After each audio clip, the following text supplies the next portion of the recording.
నూలులో శతాబ్దాల గౌరవం, పట్టు పరంపరకు ప్రతీక, సంప్రదాయానికి శాశ్వత చిరునామా సఖీ. నమస్తే రమగారు. నమస్తే జయ. రమగారు, ఈరోజు ఒక సరదా స్టోరీ కావాలండి.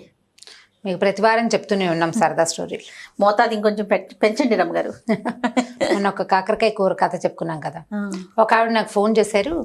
అమ్మాయి కథలో కోడలు గుండ్రాయి పెట్టి అమ్మవారిని బెదిరించింది. అత్తగారిని కూడా బెదిరిస్తే బాగుండేది కదంటే, ఏ గుండ్రాయి పెట్టో, పచ్చడి బండ పెట్టో, రోకల బండ పెట్టో,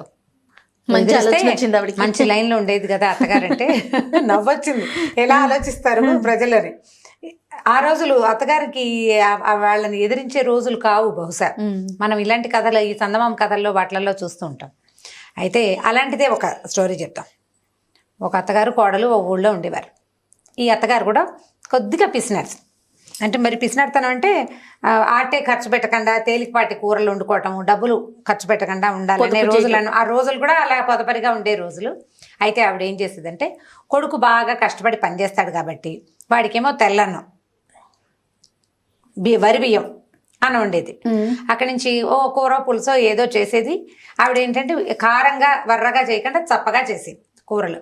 వరెన్నంలోకి కారంగా వేసామనుకోండి, ఎర్రటి పచ్చళ్ళు వేసుకుంటే మండిపోతుంది. అందుకని కొంచెం చప్పటి కూరలు చేసేది. కోడలికేమో జొన్న అన్నం పెట్టేది. ఎందుకంటే కోడలు బలంగా రేపొద్దున పిల్లల్ని కనాలి, పని చేయాలి, ఎంత పని చేయాలి.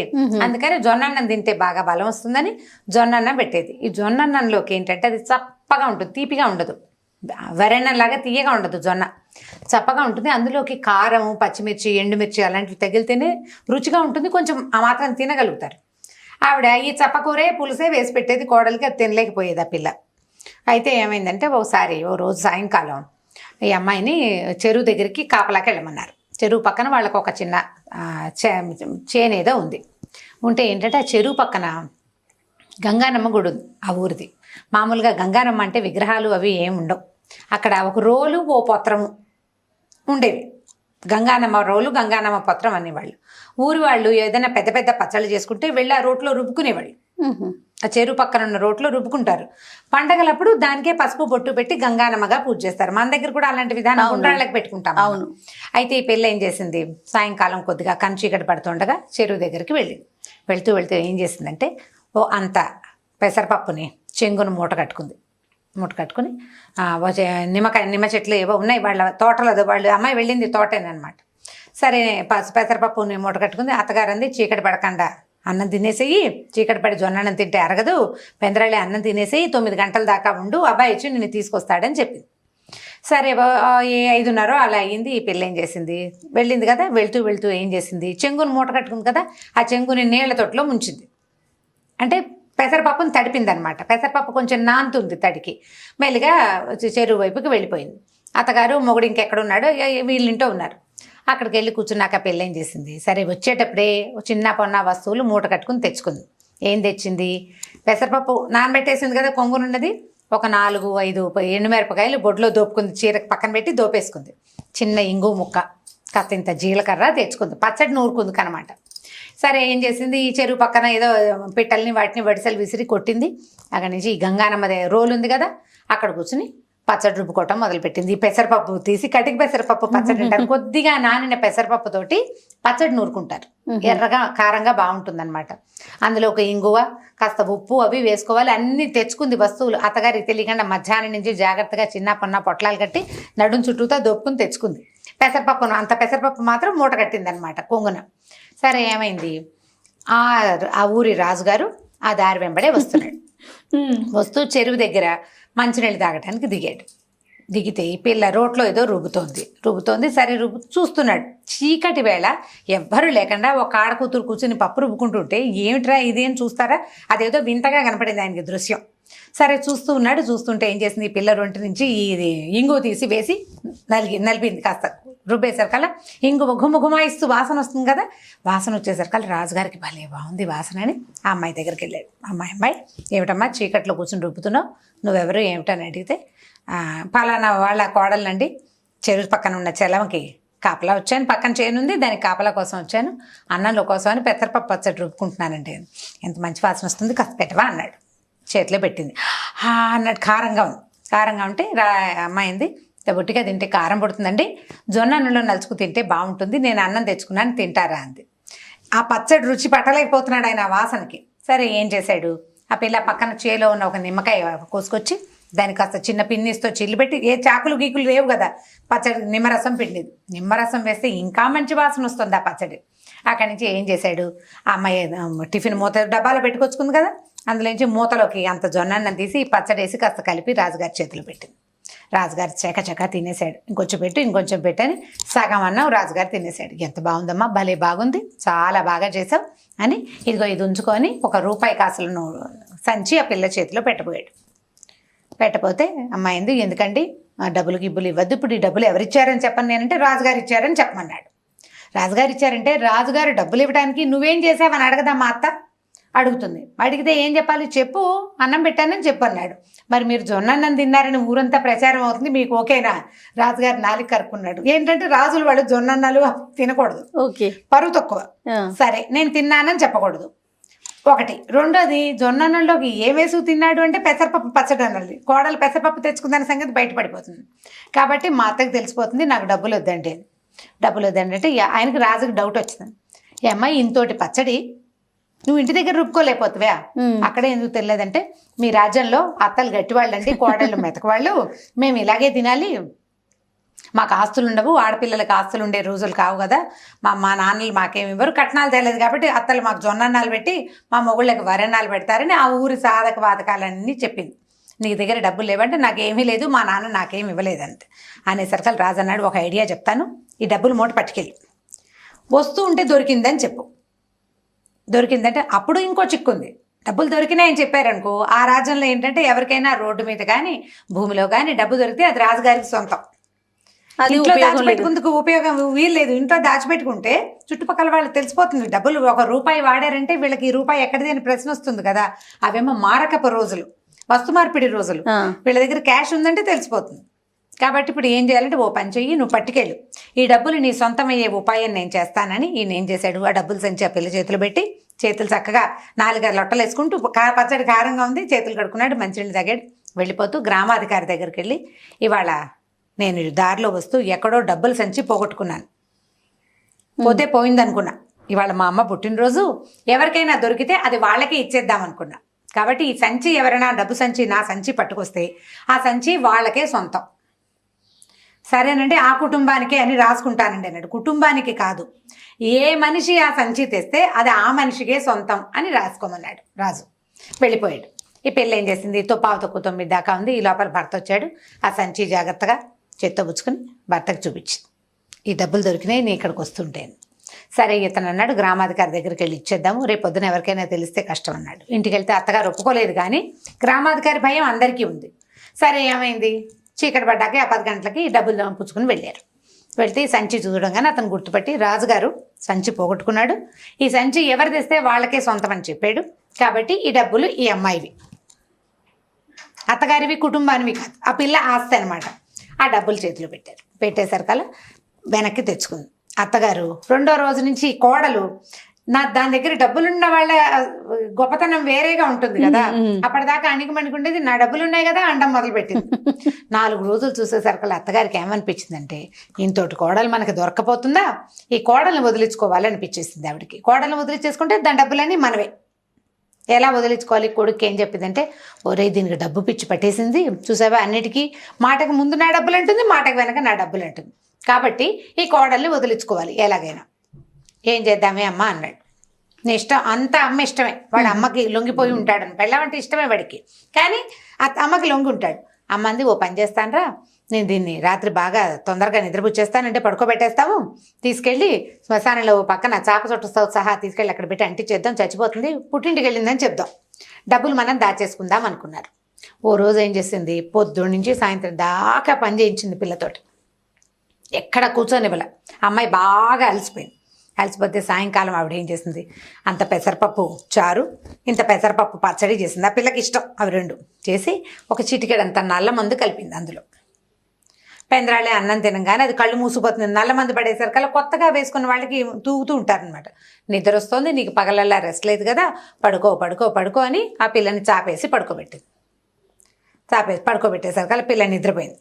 నిద్రపోగానే వీళ్ళిద్దరు ఏం చేశారు, చీకటి మాట దాన్ని ఇంకో చాపలకు దొర్లిచ్చి చుట్టేసి అమ్మ పక్కన కొడుకో పక్కన మోసుకుంటూ శ్మశానానికి తీసుకుపోయారు. ఊరికి బాగా దూరంగా ఉంటుందన్నమాట. అక్కడ దాన్ని కింద పెట్టి వెలిగిద్దామని చూశారు. వెలిగించడానికి వీళ్ళు అగ్గిపుల్లలు తెచ్చుకోవాలి. అగ్గిపెట్టె కావద్దు. సరే వాడు కొడుకున్నాడు, అమ్మ నువ్వు ఇక్కడే ఉండవే, నేను వెళ్ళి అగ్గిపెట్టె తెస్తాను అన్నాడు. అనేసరికల్లా అత్తగారు అంది, ఒరే నాకు భయం రా, ఇక్కడ చీకట్లో ఇది ఏం చేస్తుంది, తెలివి తప్పి పడుంది, పద మన ఇద్దరం వెళ్దాం ఒకళ్ళకొకళ్ళని తోడని ఆ పిల్లని అక్కడే వదిలిపెట్టి కొడుకు తల్లి ఇద్దరు కలిసి ఇంటికి పోయారు. ఓ అంత నూనె తెచ్చారు, ఓ ఇంత నిప్పు పెట్టి తెచ్చుకోవడానికి వెళ్ళారు వాళ్ళు. ఈ పిల్లకి ఏమైంది, బాగా చీకటి, రాత్రి 11 గంటలు అయిపోయింది. శ్మశానం అనేసరికి ఊరికి దూరంగా ఉందా, చెట్లు అవి ఉన్నాయి, చల్లటి గాలి ఇస్తుంది. కాసేపటికి నిద్దట్లోనే చలేసింది. మన నిద్దట్లో చలేస్తే ఏం చేస్తాం, లేచి ఏం కూర్చోం, కాళ్ళ దగ్గర ఏమున్నాయో తడివి దుప్పట్లు లాక్కోవడానికి ట్రై చేస్తాం కదా. అది కాదు, అటు ఇటు కాళ్ళు కదిపేసరికల్లా చుట్టేసి ఉన్నానని దానికి అర్థమైంది. ఏమిటి ఇలా చాప చుట్టుకుపోయాను నేనని చూసుకుంటే చాపలో తను చుట్టూ ఉన్నట్టు, ఊరికి దూరంగా ఫలానా చోట ఉన్నట్టు ఆ పిల్లకి అర్థమైపోయింది. అప్పుడు లేచి అమ్మ బాబోయ్ వీళ్ళు నన్ను ఏదో చేయబోతున్నారని ఏం చేసింది, అక్కడ కాస్త కనువెలుగ్గా కనపడుతోంది. ఇంత ఈత మొద్దులు ఉంటాయి, ఈత చెట్లు ఉంటాయి కదా, వాటిని నరికేస్తారు. నరికితే ఇంత లాగ్జల్ అంటే ఈత మొద్దు అంటారు. ఆ మొద్దును ఒకదాన్ని చాపలో చుట్టేసేసి తను పోయి ఆ నిద్రగా చెట్టు పక్కన దాక్కుంది చీకట్లోనే. మరి తెంపడతానే ఉంది దానికి. అక్కడ దాకా వచ్చాక భయపడితే కుదరదు కదా. వీళ్ళు ఏం చేశారు, అమ్మ కొడుకు ఇద్దరు వచ్చారు, తెచ్చి నూనె దాని మీద పోసి అంటించారు. ఈ అంటించేసరికల్లా ఈ పిల్లకి ముక్కుకి చెవికి ఆభరణాలు ఉన్నాయి, మెరుస్తూ ఉంటాయి చీకట్లో. మంట వచ్చేసరికల్లా దగదగలాడతాయి కదా. గబగబా ఏం చేసింది, ఇది మట్టిలో చేతులు ఇట్లా ఇట్లా తడివి మొహానికి చెవులకి అన్నిటికీ మట్టి రాసేసుకుంది, వస్తువులు మెరవకుండా రాసేసుకుని మెల్లిగా అలాగా చీర చెంగు దొప్పి చెట్టు ఎక్కి కూర్చుంది. నిద్రగా నేరు చెట్టు ఎక్కేసి వీళ్ళు తగలబడ్డం చూసి అమ్మ కొడుకు ఇద్దరు ఇంటికి వెళ్ళిపోయారు. చెట్టు మీద కూర్చుంది కదా, కూర్చుని ఆలోచిస్తుంది, దేవుటి నా పరిస్థితి ఇలా అయింది, రాజుగారికి అన్నం పెట్టిన ఫలితం అంతా పోయింది, డబ్బులేమో వీళ్ళు నొక్కేశారు, ఇప్పుడు ఎటు కాకుండా నేను చెట్టు మీద చేరాను, నా మొహంలాగా ఏం చేయాలో తెలియటం లేదని ఆ పడుకుంది. కునికిపాట్లు వస్తున్నాయి, నల్ల మంది ఒకటి వేసుకుని తినేస్తుంది కదా, అట్లా నిద్రమూతగానే ఉంది. కాస్త ఆలోచిస్తుంది, మధ్యలో తెలివి తప్పి నిద్ర వస్తుంది. ఇంతలో ఏమైంది, ఊరికి దూరంగా ఉంది కదా, ఆ ఊళ్ళో నుంచి కొంతమంది దొంగలు ఈ శ్మశానం దగ్గరకు వచ్చారు, ఒక 5-6. వాళ్ళు ఏం చేశారు, డబ్బులు తెచ్చుకుని చెట్టు కింద కూర్చొని పంచుకుంటున్నారు. వాళ్ళకి వెలుగేమిటి, ఈ పిల్లని తగలెట్టుకుందామనుకుని ఈత ముద్దని వెలిగిచ్చారు కదా, అది మండుతూ ఉంటుంది కణకణలాడుతూ. అమ్మ కొడుకు నుంచుంటే వాళ్ళకి అర్థమయ్యేది శవంకాలని వాసన బాగుండదని వాళ్ళు ఇంటికి వెళ్ళిపోయారు. ఆ మంట వెలుగులో వీళ్ళు డబ్బులు పంచుకుంటున్నారు. ఈ పైన కూర్చుని కునికిపాట్లు పడుతున్న పిల్ల ఎప్పుడో పట్టు తప్పి దబేయమని వాళ్ళ మీద పడేసరికి వాళ్ళు కంగారు పడి చచ్చి, ఈ కనపడ్డదేమో దీని మొహం నిండా మట్టుంది. మనిషిలాగా వాళ్ళకి తోచలేదు. చీకటి మాట రాత్రి 1 గంటకో 2 చెట్టు మీద నుంచి ఒకటి దూకింది, దాని మొహం నిండా మసి. అక్కడి నుంచి ఏమైంది, వాళ్ళు కాస్త బెదిరిపోయి, ఓరు నాయను ఇదేదో అమ్మవారల్లే ఉంది, అమ్మవారంటే ఇదే ఏదో దూకింది మీదకి అని చెప్పేసి పారిపోయారు.